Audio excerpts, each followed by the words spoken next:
missed 31 games. Now, the one super positive thing about this, before we dive back into the offense in general, the Rangers went 19-12 in those games. Like, I remember, and I thought for very legitimate reasons how concerned we were when... And very rarely did they lose those 12 games based off of offense. Yes, that is true. That you can count at least, four bullpen games in there. But we were all concerned about, hey, how does this offense do? Hey, how does this team do? Well, the team went 19-12, so they did just fine. And the offense could have been better. Has been always. The offense has been incredible. And so I'm asking not just now, but maybe for a while, do you view this as the best offense in baseball? Because I think you can argue that. It's crazy saying it when you look at the names. Because, yes, I know Semien and Seager, huge names, all-stars, stuff like that. And Adolis has made the all-star team too, but when you just look at the names and you go batting third and batting fourth around Major League Baseball, Nate Lowe and Adolis Garcia, you'd say, that's probably not going to be your best lineup when you just start looking at other names around baseball. But it is. And I don't know if they can keep it up for 162 games, but it is. And then you look at what Josh Young and Jonah Heim are doing in the 5th and 6th spot, and then you look at Leote's having a great May. Ezekiel Duran has been fabulous since he's kind of gotten that opportunity to play every day. And even before that, he was doing good. But it's really tough. I would have never thought the Rangers would be so strong 1 through 9 in their lineup. And they are. Kevin, I can't say that they're the best offense in baseball. Uh-oh. I'm going to try to Is it pitch Tampa? Tampa is. Okay. And there are lots of reasons for it. I can narrow it down to multiple, but They have less strikeouts, more stolen bases. I put stolen base category. They have 22 more stolen bases than the Rangers. That's helping you produce more offense. Their OPS is 847. Rangers OPS is 799.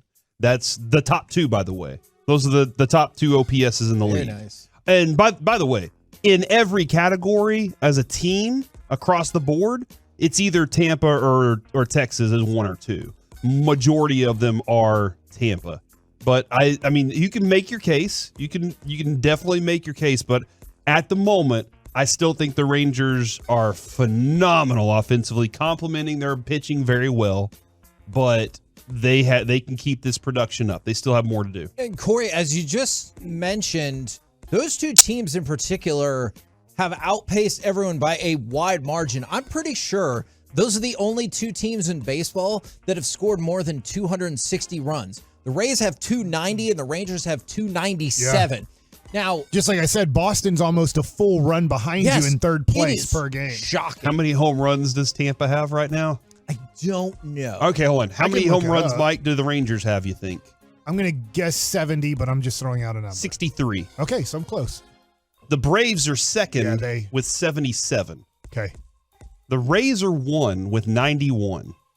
Again, home runs, hits, run, they're doing it all right now. Except when it comes to the final product that matters the most is runs, where the Rangers are ahead of the Rays. They have played 2 games fewer than the Rays, yet have still scored 7 more runs. Mm-hmm. The Rangers lead the league with 6.5 runs per game. They have scored double-digit runs 12 times this season. That is the most in Major League Baseball. So I'm going to put my vote with the Rangers. If you're going the Rays, it does seem like, though, perhaps there is a mighty big gap at the moment. Between them and everybody else. Exactly. Yeah. And so, if you're telling me, no, I've got the Rangers second best offensively, okay, great. That'll still work just fine. Yes. I will tell you, on a piece of paper, I would rather have the Braves lineup. For sure. On a piece of paper. But they're not. They are, and they're doing great, too. Obviously, they have a very good record. I believe they have the same record, both 29-17. Do I have that correct? I think that is correct. So they both have the same record, and that is correct. So I get the Rangers have better stats. They have been a better offense this year overall than the Braves. But when you just start looking at the names, Acuna, Ozzie Albies, Riley, Matt Olson, Murphy, you just start going, I know Ozuna's not having the best year. He is a big name and obviously a big, what else too. But Michael Harris, Rookie of the year last year. He's off to a rough start. So their lineup on a piece of paper looks very good, but the Rangers are outperforming those guys. And what's interesting is with sustained success, because let's face it, the Rays have had, as of late, infinitely more success than the Rangers have, is how much quicker do those people become like no names? Like, how much better would the world know Adolis Garcia and let's just say Nate Lowe if in the last 2 years the Rangers were in the conference, were in the Making the ALCS? playoffs. Yeah, exactly. Yeah. Winning the World Series. Well, for sure, for sure.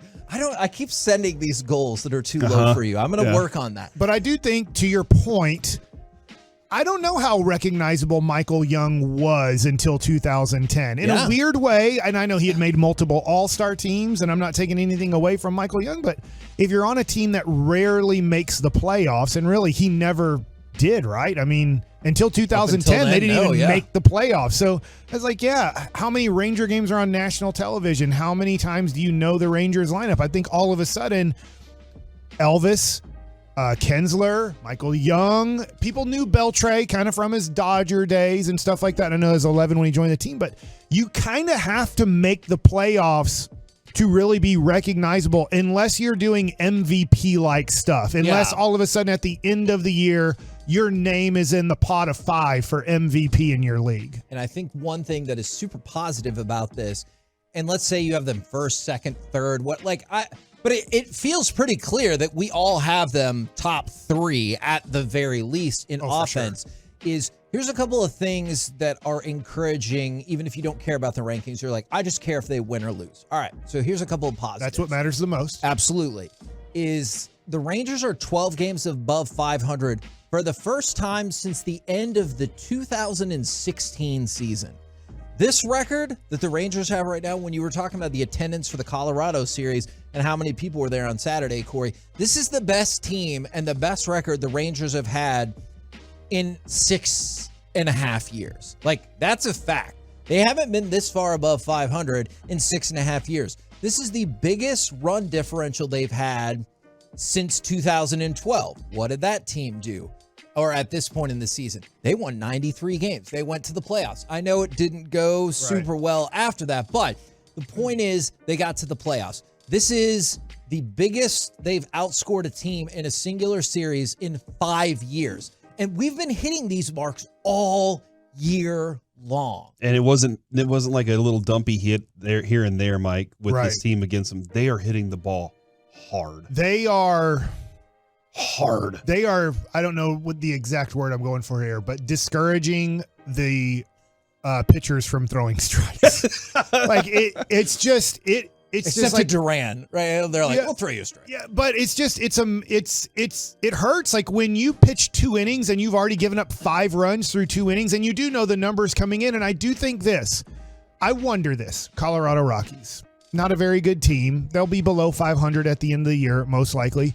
But I wonder when they play the Braves, they look at the All-Stars, the championship team that they have, and go, we got to be really careful. I wonder if they look at the Rangers and go, I know who Seager is and Semien, but those numbers, don't worry, they're not that big of numbers. And then they play them for about 3 innings of baseball, and they're like, crap, man. Adolis can hit. Josh Young can hit. That Nate Lowe Silver Slugger guy, I guess that isn't fake. Like, I do think that at times, I'm not saying they don't take the Rangers seriously, but I do think right now, I wonder if pitching staffs go in and go, oh, I get it, but it's not Aaron Judge. It's not Mike Trout and Ohtani. And they challenge them a little bit more. And I just wonder at what point will these pitching staffs go, hey, this is arguably the best lineup I'm going to face this year. And I really have to make good pitches because they're hitting me really well. And I know this from being a pitcher, listening to players. Players see the game so differently from pitchers. For sure. Because we're working every 5th day for the most part, or we're in the bullpen, and it's really, we're an individual person. We're kind of like a kicker and a punter on a football team somewhat. And players do see the momentum of games way more than pitchers see the momentum of games. Maybe that's why Reggie would be a pitcher instead of a position player, because he doesn't believe in momentum. But I do think the deal about Marcus Semien coming up, Corey, and I think you'll like this. Him hitting a ball into the gap to start a game for a double, and now Seager's back, and then Seager hits a ball for a single, and Nate Lowe comes up and has a good at bat. I'm not saying everybody gets a hit, but I think that Betch goes, here we go again. Yeah. Right? They feed off of it just in the opposite way. Like if somehow you're a Royals or Athletics fan or something, I think they go 3 up, 3 down, and they're like, here we go again. This pitcher must have it against us again tonight. And so I think the Rangers are just feeding off of each other and see, oh, he did it again. I'm going to do it again. Yeah. No, I think you make an interesting point right there. Now, I wanted to. So they're competing against each other. Which. Because they hate each other so much. No. I think you can compete against people that you love. Oh, and okay. I would argue you might want to beat that person even more. All right. So another point. Can I make another point real quick? I do think that hitters feed off of the other guy behind them doing their job, because when they don't do it, let's just say for a week or 10 days, I'm going to expand my strike zone going, well, I got to get this runner in because he ain't going to do it. No matter what we say to you guys in the media, believe it or not, a lot of things happen behind the scenes that we don't tell you guys, is that when guys are hitting well behind you, you're able to have your strike zone and stick with your strike zone because you believe the next guy is going to do the job that you were gone up there to do, but you end up drawing a walk instead.